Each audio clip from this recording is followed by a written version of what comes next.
बम, Ukraine पर गिरा Putin बम।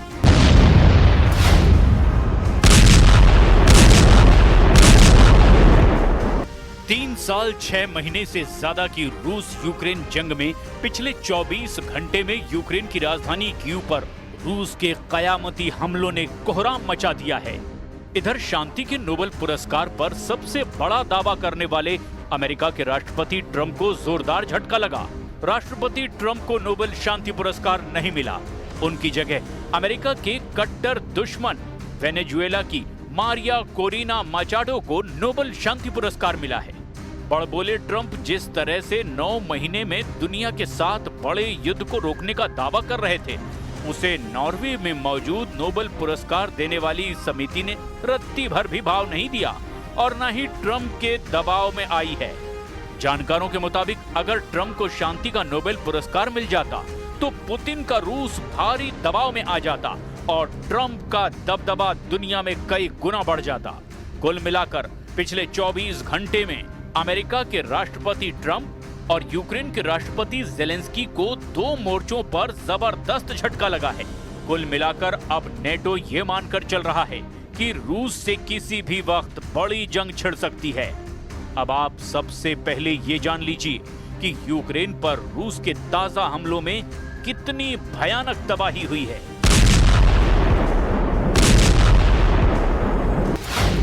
Kyiv पर क्रूज बैलिस्टिक मिसाइल हमले, 480 हवाई हमलों में उड़े चीथड़े। यूक्रेन के राष्ट्रपति ज़ेलेंस्की अमेरिका से लंबी दूरी की टॉम हॉक मिसाइलें आने का इंतजार कर रहे हैं, लेकिन अभी तक ट्रंप ने एक भी टॉम हॉक मिसाइल यूक्रेन को नहीं दी है। जबकि दूसरी तरफ 3 अक्टूबर 2025 से लेकर अब तक यूक्रेन के 27 इलाकों पर 2500 से ज्यादा हवाई हमले रूस कर चुका है। रूस के इन हमलों में क्रूज और बैलिस्टिक मिसाइलों का जमकर इस्तेमाल हुआ। ज़ेलेंस्की ने खुद दावा किया कि रूस इस्कंदर और किंजल जैसी मिसाइलों से यूक्रेन की राजधानी कीव समेत 13 शहरों पर हमले कर चुका है। कीव में पिछले 24 घंटे में ही रूस ने भीषण हमले करके ज़ेलेंस्की को बैकफुट पर ला दिया है। ज़ेलेंस्की अमेरिका, यूरोप और नेटो से गुहार लगा रहे हैं कि रूस के खिलाफ सख्त से सख्त एक्शन लो, लेकिन अभी तक यूक्रेन की तरफ से रूस के खिलाफ सीधा और बड़ा युद्ध करने के लिए कोई तैयार तक नहीं हुआ।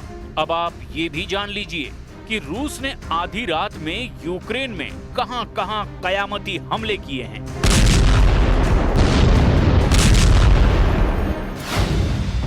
कीव के मेयर विटाली क्लिट्स्को ने दावा किया है कि रूसी सेना ने रात में लगभग 11:44 पर कीव पर भयानक ड्रोन और मिसाइल हमले किए।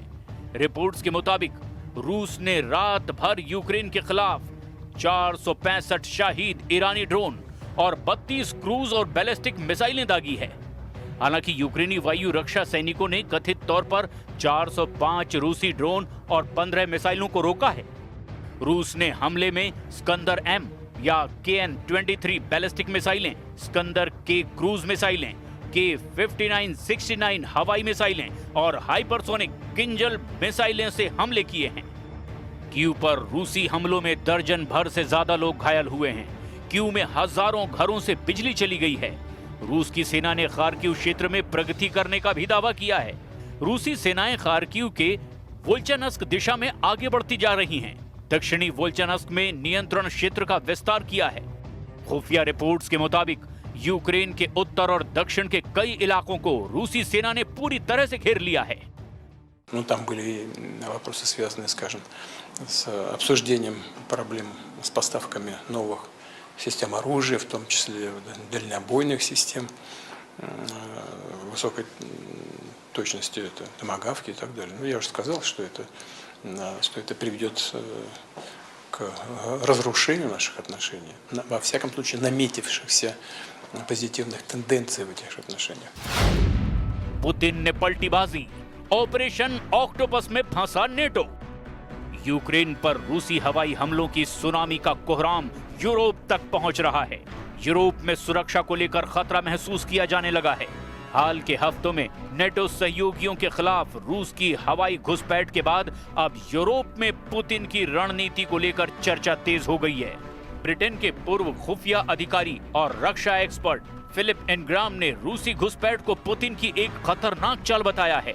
इनग्राम का कहना है कि इसके पीछे क्रेमलिन का असली मकसद दहशत फैलाना है। एक्सपर्ट्स का मानना है कि पुतिन पूरे यूरोप को ऑक्टोपस की तरह अपने शिकंजे में कस रहे हैं। ब्रिटेन के पूर्व खुफिया अधिकारी और रक्षा विशेषज्ञ फिलिप इनग्राम रूसी घुसपैठ को एक छलावा बता रहे हैं और उन्होंने कहा कि पुतिन यूक्रेन में चल रहे युद्ध के बहाने पश्चिमी धन और संसाधनों को कम करने की कोशिश कर रहे हैं।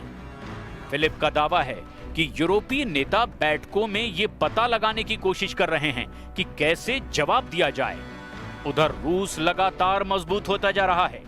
फिलिप का दावा है कि पुतिन की हालिया उकसावे वाली गतिविधियां नेटो को हवा में उलझाने की चाल है। ब्रिटिश मीडिया आउटलेट द सन के कार्यक्रम बैटल प्लान्स एक्सपोज्ड में फिलिप इनग्राम ने कहा कि हमने नेटो हवाई क्षेत्र का उल्लंघन करने वाली रूसी विमानों की संख्या में भारी वृद्धि देखी है, जिसमें गठबंधन की राजनीति और सैन्य दोनों ही सीमाएं पार हो गई है और उसकी परीक्षा हो रही है। फिलिप के मुताबिक रूसी मिग-31 लड़ाकू विमानों ने एस्टोनिया के हवाई क्षेत्र में 12 मिनट तक घुसपैठ की, जिससे पूरा यूरोप सख्ते में आ गया था। पिछले 2 हफ्तों में यूरोप में लड़ाकू विमानों की आमने सामने की झड़पें, रहस्यमय बड़े ड्रोन और साइबर हमले देखे गए हैं।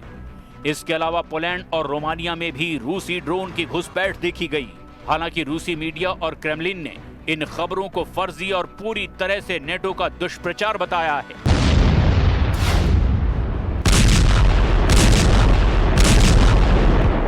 अब तक यूक्रेन के 27% से ज्यादा इलाके पर रूस कब्जा कर चुका है। यूक्रेन के जापोरेजिया, खेरसॉन, लुहांस्क, खार्किव पर रूस का कब्जा लगभग हो चुका है। हारते हारते यूक्रेन के सामने अब बस एक ही रास्ता बचा है कि अगर यूरोपीय देश रूस पर हमला कर दें तो यूक्रेन की हार कुछ वक्त के लिए और टल सकती है। हाल में पेरिस में हुई मीटिंग में राष्ट्रपति जेलेंस्की ने साफ कहा था कि रूस के राष्ट्रपति पुतिन मरने वाले हैं, जिसके बाद रूस बिना शर्त युद्ध विराम के लिए मजबूर हो जाएगा। यहां तक कि फ्रांस के राष्ट्रपति मैक्रों और ब्रिटिश प्रधानमंत्री कीर स्टारमर ने भी रूस को धमकी देते हुए कहा था कि रूस कभी भी यूक्रेन को नहीं जीत पाएगा। रूस के यूक्रेन पर ताजे हमले ये साबित कर रहे हैं कि पुतिन का रूस अपने मिशन में बहुत आगे निकल चुका है।